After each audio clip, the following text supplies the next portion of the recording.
Imagine applying for the most powerful job in the world. You would expect the qualifications to be impossibly strict: a flawless background, decades of specialized education, and a pristine record. But the legal requirements written into Article 2 of the Constitution are surprisingly brief. You only need to be a natural-born citizen, at least 35 years old, and a resident of the United States for 14 years. On paper, millions of everyday Americans easily meet this baseline criteria to become the commander-in-chief. So if the legal bar is set so incredibly low, why is the actual path to the Oval Office so impossibly narrow? Beyond those 3 sentences lies a separate, unwritten resume drafted by voters and the political machine over 2 centuries, a list of informal, financial, and psychological barriers that narrow the field long before a single vote is cast. The first unwritten rule is a demand for high-level government experience.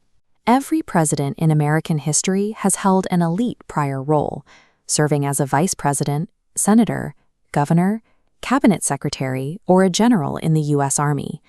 Then comes the financial barrier. Modern political campaigns require an absolute machine of advertising, travel, and staff salaries just to get off the ground.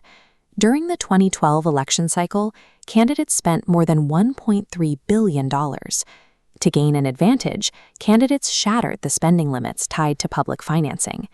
By raising money privately, Obama commanded a $722 million war chest, while Romney raised nearly $448 million. Before a candidate can attempt to lead the nation, they first have to prove they can build and command an elite financial and political empire. For most of American history, this unwritten resume also included a rigid demographic profile.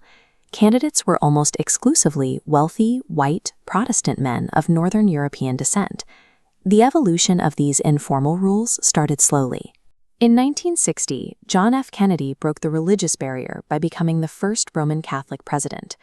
In 2008, Barack Obama broke the racial barrier. And in the years since, we've seen other candidates begin to break gender and religious barriers at the top of major party tickets. But while the demographic filter is finally widening to look more like the country it leads, the core demands of character and communication remain absolute. A president must inherently understand the mood of the American people. When the economy collapsed in 1929, President Herbert Hoover failed to grasp the depth of the public sphere.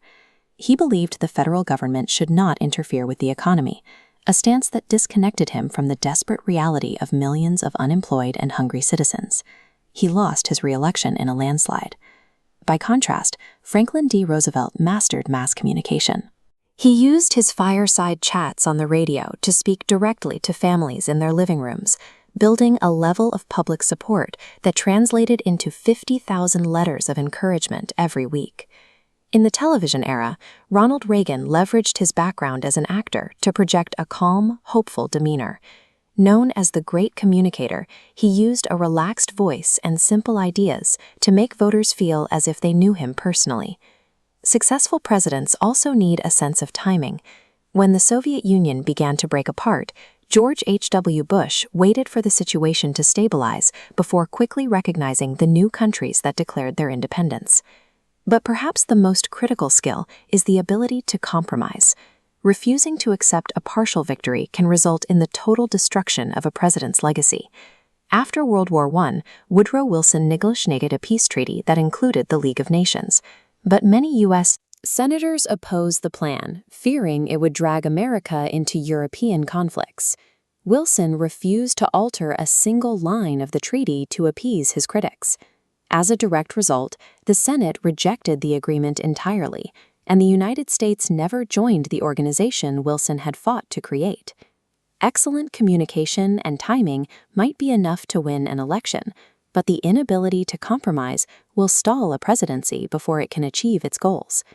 While the campaign for the presidency demands listening to the public, the job itself occasionally requires defying them.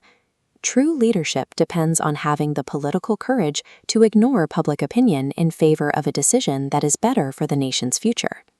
During the darkest days of the Civil War, casualties were mounting and the conflict grew highly unpopular. Abraham Lincoln faced intense political pressure to make peace with the South and end the bloodshed.